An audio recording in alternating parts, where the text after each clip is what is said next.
thanks everyone. I just need a second to plug in everything, and hopefully everything is still in order since I used it a few minutes ago. Let's see here. We have a player here. And let's see if this button works. Oh, it works. So Sarah already asked who's used tRPC here. I'm really excited to be here today and talk about my baby. And my baby's really growing up.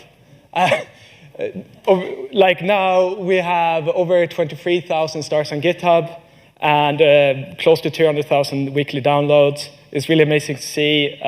Couldn't have imagined this when I started a project 2 years ago. So a little bit about me. Here's me at my first mob programming session or something like that in front of the computer. I've been spending like most of my life in front of computers, coding since I did my first website in the late 90s or something like that, and started with the sort of like LAMP PHP stack. And ever since I sort of stopped using PHP and the LAMP stack, it's always been a bit frustrating with the whole API layer. I really feel like APIs are a pain. We spend a lot of time arguing about API contracts. We have a lot of fragmented tooling to generate types and generate clients or whatnot. All I want to do is just like get my data and mutate something. So just look at how we do an API today. The first thing we usually start with is an open API or like a GraphQL schema, because we want to have like a contract that is set between the client and the server to know how to communicate. After you've done your schema, you probably run some code generation in order to have something on your backend where you can enforce your sort of like inputs and outputs of that schema, and write your actual business logic of what you want your endpoints to do. And then on the front end, you write, in the case of GraphQL, a GraphQL query, and then you get some more code generation, and at the end of that, you get a nice use query hook.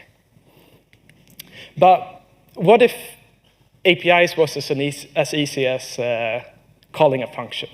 At the end of the day, what you want to do with an API is like either get some data or do an update or something in the back end. And in tRPC, instead of doing a bunch of different steps, have a bunch of different tools, you have one tool which is tightly coupled in your backend and your front end. And you start by writing an API function. You can actually read that text. I didn't expect that. That's great. You write a router. You have an endpoint or a procedure or a function. I will use the words like procedure and function and endpoint interchangeably in this talk. And then on the front end, you can use that endpoint straight away without any code generation or anything like that. And let me show you a bit bigger example. So here's a fully working tRPC backend in Node. We start by initialize tRPC, import some dependencies, and then create a router for your full backend. What I really want you to focus on is this part. We have a router, and then we define an endpoint procedure function called greet, which is a public procedure that takes an input, which is a string. And then we define that it's a query, and it's going to return some data. And that's all you need to do an API endpoint that is both runtime safe and type safe. And when you use this on the client, you can initialize a tRPC client using let's see if I can point here. Yeah, cool. Using the types from my backend. And just by doing that, you get auto-completion on all your backend's routes, and you get type safety on the input that route takes, and you get the output inferred straight from your function. And you can see here, there's no types defined anywhere. Still, you get the type safety. tRPC allows you to build type-safe APIs without any schema or code generation. That's what it does in this gist. But it does a lot more things, so I'm going to dive into a bit more involved examples. Here's an example where we have a post router. So we can query posts by ID, we can list posts, we can add posts. But let's focus on the by ID here. The thing we do here is we say we have a procedure called by ID. We take an input, which is an object that takes an ID, which is a string. And then we here use Prisma, which is a type-safe ORM for TypeScript. And we do a database query. We select a few fields that we want to use, and we just return that. That's all you need to do on the back end. And on the front end, you then get auto-completion of all the different endpoints on that router. You get type safety on the input types, and you get the output inferred straight from the database. And I was going to show it in action. Hopefully I'll get this to work. I recorded a little short video earlier of tRPC in an app. So here we have a little demo application where we can list some posts, we can submit a new post, and when I do that, you can go in and view that post, and you see here below City.js. And just to show the code of this page that shows the post by ID, we here have, we're using a Next.js application here, so the page lives in post/ID. And you see here that we have a post query that we have by ID, and we have some typed output from the data. And if you add 2/, you can see the full thing. What you can do here is to command click into that query, and you get straight into your backend from your front end. And if we put these side by side with the post router and the front end, and we change that we're going to select one field less from the database, we get a type error straight in the front end. And you can do things like renaming post by ID to something else to get post by ID. And that propagates throughout your backend. You can do the same with output responses and stuff. So you just rename, everything is connected, and it's just TypeScript that is the glue between. And now, since I open my, let's go back here. Sorry for this. How to use, you know this. You know this stuff for the presentation. We've already been here. You know how easy it is to use. You know how you use it in action. You know what the tagline is. You know all this. But yeah, we should stop worrying about the red squiggles. If you use TypeScript this way, where you rely on inference and just let the types flow around your system, the TypeScript is really just there to assist you.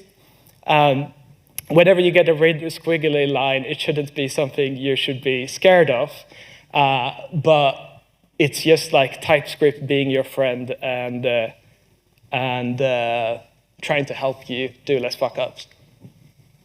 I wish I had type safety when I did that. But yeah, this is all thanks to TypeScript. It's actually a pretty amazing language. Who here uses TypeScript? Yeah, everyone. They should like tRPC too. Great. And you can truly use TypeScript everywhere. You can use it in the backend, you can use it in the front end, you can use it in apps. Whatever I showed you here works outside of the React ecosystem as well. tRPC is not tied to that. And I think less is more when it comes to programming and with abstractions.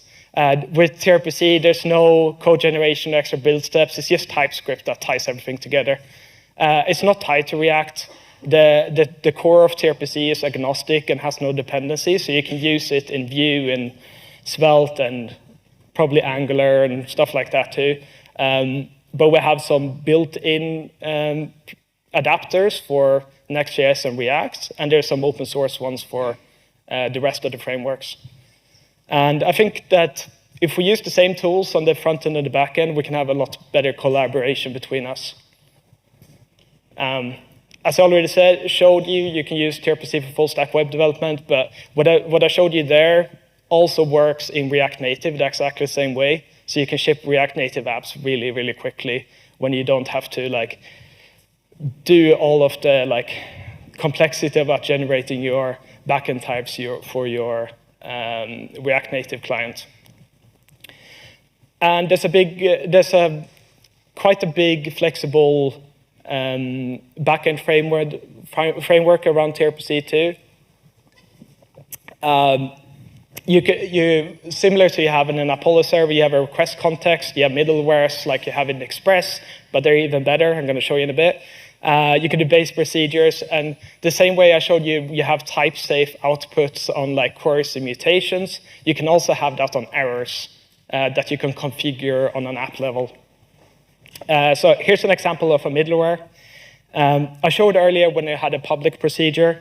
Here, we're using a tRPC middleware where we say that if there's no user on the context object, we throw an error. And then at the end of here, we call next with a new context where we add a user. And here, TypeScript knows that this is defined because we've thrown an error here. So it's an impossible state that is nullable. And what we get on the front end, here's two different procedures. We have one that is using the protector procedure. Here we have one that is using the public procedure. One create post that's protected, list post is not protected. And you can see here the options I'm getting into these two different procedures. In this one, it's nullable because we don't know if the user is authenticated or not. But thanks to the middleware we just defined, here we know that the user is set, and we can trust the types. And there's a large ecosystem around tRPC too. There's so many open source projects that's been built around tRPC. There's adapters for most frameworks out there. If you want to get started with tRPC, you should try T3 app, which bootstrap tRPC with Next.js, NextAuth, Tailwind, and Prisma.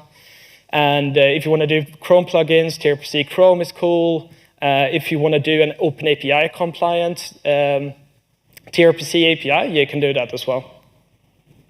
And yeah, there's a lot of more. If you go to trpc.io/awesome, there's a lot of cool plugins out there.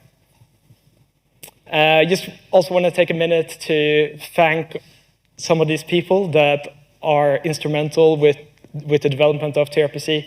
By now we've had more than 260 contributors to the project, which is absolutely insane, and 4,000 pull requests, even though a lot of them might be the Panda-bot that is updated dependencies and stuff.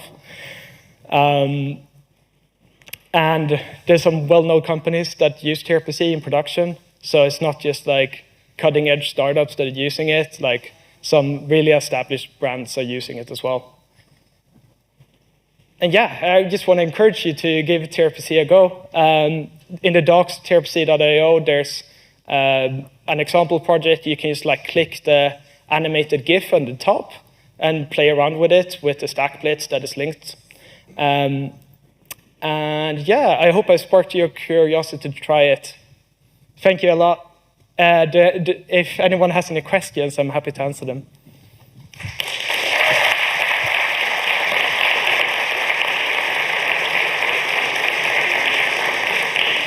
Do you want to take questions since we have time? I think so. Yeah, do you want to take questions? Yeah, I'm happy to. Okay, does anyone have any questions since we still have... There we go. Yeah. Okay, so say you want to separate your front and back end employee process, so maybe you want to separate out your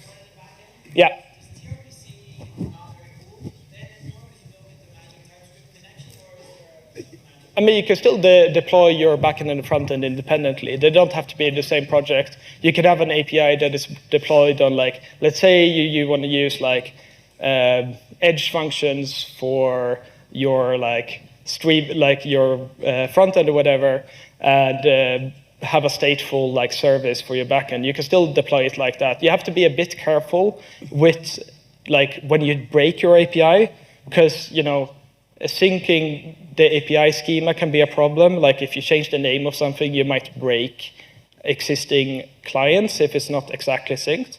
We're planning to release some tooling around that to help make that process of like versioning your API a bit more seamless. But yeah, it definitely works as long as it's sort of in the same repository or in a way where you can share the types from your server to your client.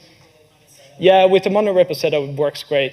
Yeah, and there's also, if you go to that tRPC.io, there's a bunch of really big open source projects that are using tRPC, so you can check out how they do their like monorepo structure. Thank you. Okay. Yeah, go ahead. Oh, sorry, I didn't see you. I meant him.